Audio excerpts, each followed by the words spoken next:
Bienvenue dans le journal de Vue d'ailleurs. Vuedailleurs.com, c'est un site qui couvre toutes les rubriques d'un journal. Politique, économie, sociale, levée de fonds, il y a une colonne opinion également. Et dans cette séquence, nous allons mettre un coup de projecteur sur quelques articles qui portent sur des sujets variés, mais soulignent de manière variée les tendances à l'œuvre sur la scène internationale et intérieure. Après avoir abordé l'évolution possible au Vatican, nous parlerons des forces de l'ordre en France avant d'évoquer le dernier livre de Brendan Brown et Philippe Simoneau sur les monnaies et le désordre économique. Mais tout de suite, la rubrique internationale. Du nouveau au Vatican, le souverain pontife a plaidé pour un pacte homosexuel de solidarité. C'est la première fois que cela arrive. Pour rappel, la doctrine catholique actuelle désigne les relations homosexuelles comme un comportement déviant. Les conservateurs au sein de l'Église campent sur leur position. Il convient de noter que cela ne change pas la doctrine, ce qu'a dit le souverain pontife, qu'il n'y a pas de perspective qu'il y ait de changement bientôt. C'est un article que je vous laisse découvrir sur le site de vuedailleurs.com. C'est précisément dans une église qu'une pauvre femme a été assassinée cette semaine. Ce drame atroce d'un terroriste illustre le besoin de renforcer la sécurité. Il y a même eu 3 morts à cette occasion. On en parle juste après la pause.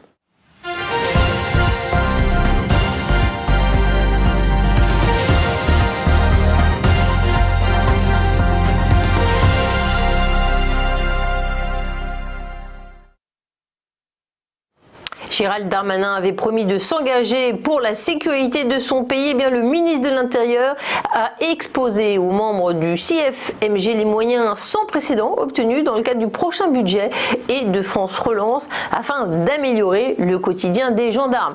Le budget de la gendarmerie augmente donc de 335 millions, dont 280 millions de fonctionnement et d'investissement et 55 millions de crédits pour la masse salariale. Parmi les évolutions significatives, la hausse du budget véhicule de 200%. Ça va permettre d'acheter 4500 véhicules, dont 45 nouveaux blindés qui sont commandés pour 2021, ainsi que des véhicules de maintien de l'ordre. Une dotation en crédit est réalisée à l'acquisition de 10 hélicoptères H160. Le budget équipement augmente de 7% et il y a un déblocage de 13 millions d'euros supplémentaires dès 2020 pour l'effort engagé sur les moyens d'intervention, l'équipement de protection des forces. Également des équipements numériques dont la généralisation des caméras piétons à l'état 2021. Ce n'est pas fini. 19 millions d'euros en vue de sécuriser davantage les casernes. Le ministre va rencontrer de nouveau le CFMG pour lui présenter le livre blanc sur la sécurité intérieure avant qu'il ne soit rendu public à la mi-novembre. On passe maintenant à la rubrique économie et sociale. Une page de publicité d'abord.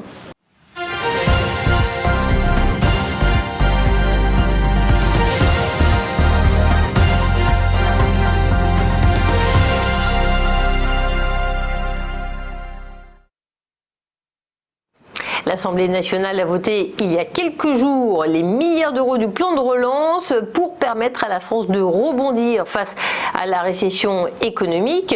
Le texte a été adopté avec le soutien de la droite LR avant son examen au Sénat. Cette mission budgétaire dédiée au plan de relance débloque 22 milliards d'euros de crédit en 2021 sur les 100 milliards annoncés par le gouvernement. Bruno Le Maire a fixé l'objectif de décaisser 10 milliards d'euros en 2020 et 42 milliards d'euros en 2021 pour dépenser la moitié des fonds du plan de relance dans les 15 mois qui viennent. Ce sont des sommes tout à fait gigantesques, mais également un outil de communication, a relevé à droite Éric Woerth, LR, co-rapporteur de cette mission budgétaire. Il a regretté des crédits qui ne sont pas nécessairement adaptés, pertinents pour ce sujet de la relance, comme le développement des jardins partagés. Parmi les mesures phares, les nouveaux crédits accordés à la rénovation énergétique des bâtiments, près de 3 milliards d'euros en 2021. En faveur des énergies propres, 205 millions d'euros de crédits sont fléchés en 2021 vers le développement de la filière hydrogène vert. On va passer maintenant à la séquence économie internationale culture. On se retrouve après la pause.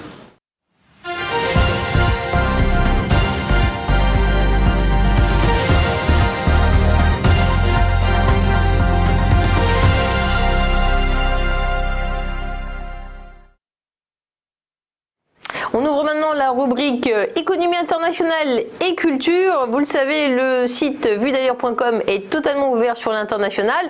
Je vous présente Brandon Brown, qui est l'un des associés fondateurs de Macro Hedge Advisors et chercheur au Hudson Institute. Et bien, en tant qu'économiste spécialiste des questions monétaires, financières, internationales, consultant, il a notamment occupé le poste de directeur de la recherche économique chez Mitsubishi UFJ Financial Group. Il est également chercheur associé au Mises Institute et auteur de plusieurs ouvrages, dont celui écrit avec Philippe Simoneau, qui est un essayiste économiste, professeur d'économie de droit à l'université de Nanterre et de Versailles. On shift donc en anglais pour savoir pourquoi Brandon Brown a écrit ce livre. Brandon Brown, thank you to be with us. In this column, we are going to talk about your fantastic book. It's called Europe's Century of Crisis Under Dollar Hegemony, a dialogue on the global tyranny of unsound money. And this book showcases a dialogue from you and Philippe Simoneau on the subject of the European monetary turmoil, past and present. Why have you chosen this topic now? Well, Philippe and I view US monetary policy and regime over many decades as a fundamentally destabilizing influence on global economy.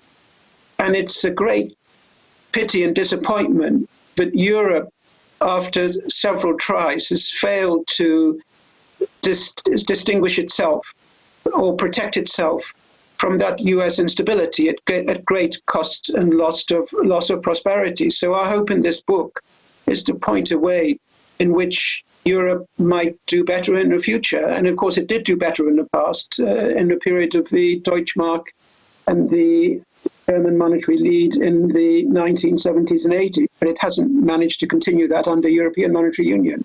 Do you think that the US hegemony is going to continue in the years to come? Well, it's a two-part story. In the short term, meaning the next year or two, I could well see US hegemony, monetary hegemony increasing. Because if we're moving on to phase two of the pandemic crisis, which could very well go together with the darkening clouds over global credit markets, and Europe is the epicenter of any credit banking problems globally. So you could well see the dollar hegemony, in fact, increase before the pandemic crisis is fully over. But beyond that, as we go into what we believe is a phase of much higher US inflation after the pandemic, at that point, US hegemony could begin to diminish. Tell me, the economies has known a crisis many times, but to be honest, the sanitary crisis that we know now has a huge, deep economic impact. So do you think that is going to impact also the currency system that we have now? Very much so. The pandemic crisis has some similarities to war crisis, and a big difference though this time has been the extent of monetary inflation going along with the actual crisis. So that in the middle of a recession, you've got huge bubble in technology shares and a huge bubble in some global high yield credit. That's very likely going to end up quite badly with another episode of crash and a second recession before this is fully over. Last question. China is a very powerful economy, growing economy. And they would like, I believe, that their national currency becomes international. Is it something that's going to happen soon? No time soon, because it's impossible to imagine a Chinese currency becoming a rival or a serious rival of the US dollar, so long as you have a completely illiberal regime and a currency which is highly restricted. Only a fully convertible Chinese currency in a democratic liberal regime could become a competitor for the dollar, and we're a long way from that. Thank you very much, Brendan Brown. That was a short but intense interview. Thank you to have been with us. I recommend to everyone this excellent book, Europe's Century of Crisis Under a Dollar Hegemony, a dialogue on the global tyranny of unsound money. You can find it on Amazon. Thank you very much, Brendan Brown, and thank you for your attention. Have a very good day.